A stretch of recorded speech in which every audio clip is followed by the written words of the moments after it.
भगवद गीता इस संसार में ईश्वरवाद संबंधी विज्ञान का सबसे पुराना एवं सबसे व्यापक रूप से पढ़े जाने वाला ग्रंथ है। गीतोपनिषद के नाम से प्रख्यात भगवद गीता पिछले 5000 वर्षों से भी पूर्ण योग के विषय पर सबसे मुख्य पुस्तक रहा है। वर्तमान समय के अनेक सांसारिक साहित्यों के विपरीत में भगवद गीता में किसी भी तरह की कोई भी मानसिक परिकल्पना नहीं है और यह आत्मा भक्ति योग की प्रक्रिया और परम सत्य श्री कृष्ण के स्वभाव एवं पहचान के ज्ञान परिपूर्ण है। इस रूप में भगवद गीता दुनिया का सबसे महत्वपूर्ण ग्रंथ है जो प्रज्ञता और प्रबोधन में सभी अन्य ग्रंथों से ऊंचा है। भगवद गीता का पहला शब्द धर्म है।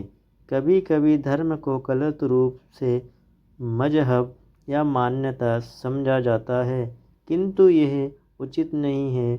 धर्म वह सर्वोत्कृष्ट कर्तव्य या ज्ञान है जो हमारी चेतना को उच्च स्तर की ओर ले जाता है कि ताकि वह परम सत्य के साथ सीधा संबंध स्थापित कर सकें। इसे सनातन धर्म भी कहा जाता है जो सभी जीवों की स्वाभाविक प्रकृति है। भगवद गीता धर्म शब्द से प्रारंभ होता है, अतः हम शुरुआत से ही समझ सकते हैं कि भगवद गीता किसी हठधर्मिता या कट्टरपंथी विचारधारा के बारे में नहीं है। वास्तव में भगवद गीता परम सत्य की अनुभूति करने के लिए एक संपूर्ण विज्ञान है। एक सावधान व्यक्ति स्पष्ट रूप से देख सकता है कि यह संसार एक महत्वपूर्ण स्थान है जहाँ ये अनेक अनसुलझे रहस्य उपस्थित हैं। यदि कोई युगों पुराने प्रश्नों के उत्तर ढूंढ रहे हो तो जैसे कि मैं कौन हूँ, हमें दुख क्यों भोगते हैं, हम कहाँ से आए हैं, जीवन का उद्देश्य क्या है, मृत्यु के पश्चात क्या होता है, तो वे भगवद गीता के अध्ययन से संतुष्ट होंगे, क्योंकि गीता में इन प्रश्नों के अलावा और भी अन्य प्रश्नों के उत्तर अत्यंत स्पष्ट रूप से प्रस्तुत किए गए हैं। सत्य के युवा जिज्ञासु के रूप में है। पहली बार 1968 में भगवद गीता संपर्क में आया। तत्पश्चात कई वर्षों तक भारत आया और भगवद गीता की शिक्षा मैंने 20वीं सदी के मुख्य आचार्यों A.C. भक्तिवेदांत स्वामी प्रभुपाद जी और स्वामी B.R. श्रीधरदेव गोस्वामी जी से प्राप्त की।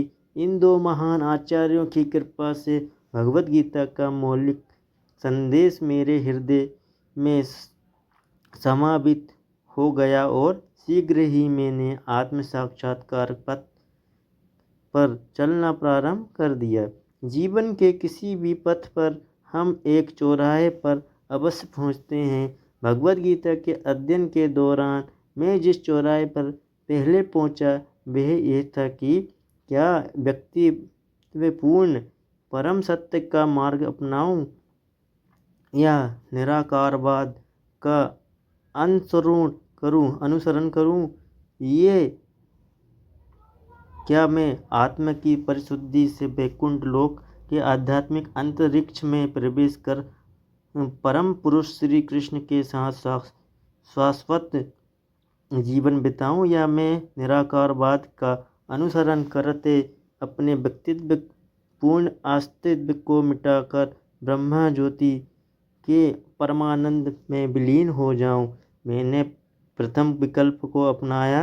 व्यक्तित्व पूर्ण परम सत्य का मार्ग भक्ति योग। भगवद गीता विशेषकर भक्ति योग के साधकों के लिए बहुत वर्षों से अनेक निराकारवादियों ने गीता का अधिकार जमाने का प्रयास किया है और कभी यह कहकर कि वे कहीं स्वयं श्री कृष्ण हैं, उनके इस वास्तव का एक सरल तथ्य द्वारखंड ना किया जा सकता है कि अत्यंत स्पष्टता से प्रस्तुत किए जाने के बावजूद भगवद गीता में श्री कृष्ण का संदेश उनकी समझ में नहीं आया। श्री कृष्ण भगवद गीता के वास्तविक वक्ता हैं, अतः उन्हें ही गीता का संदेश की सबसे बेहतर समझ है। और श्री कृष्ण 18वें अध्याय में यह स्पष्ट करते हैं कि भगवद गीता के उपदेश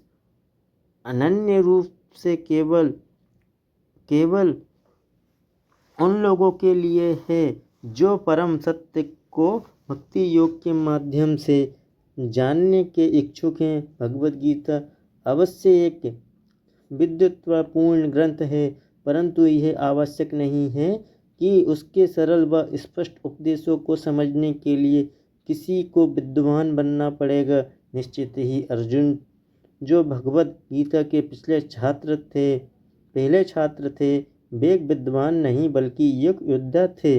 भूतकाल में अनेक महान विद्वान ने, गुरुओं ने एवं आत्मबोध युक्त ज्ञानियों ने गीता के सहायक के तौर पर ज्ञानवर्धक टिप्पणियाँ लिखी हैं, जैसे कि उसका यथार्थ तात्पर्य, उसकी काव्यात्मकता, उसका सिद्धांत और उसकी गुप्त निधि, जिससे कि उसके समय के तथा आगामी पीढ़ियों के लोगों को श्री कृष्ण के उपदेशों की बेहतर समझ हो। अब हम 21वीं सदी के पहले दशक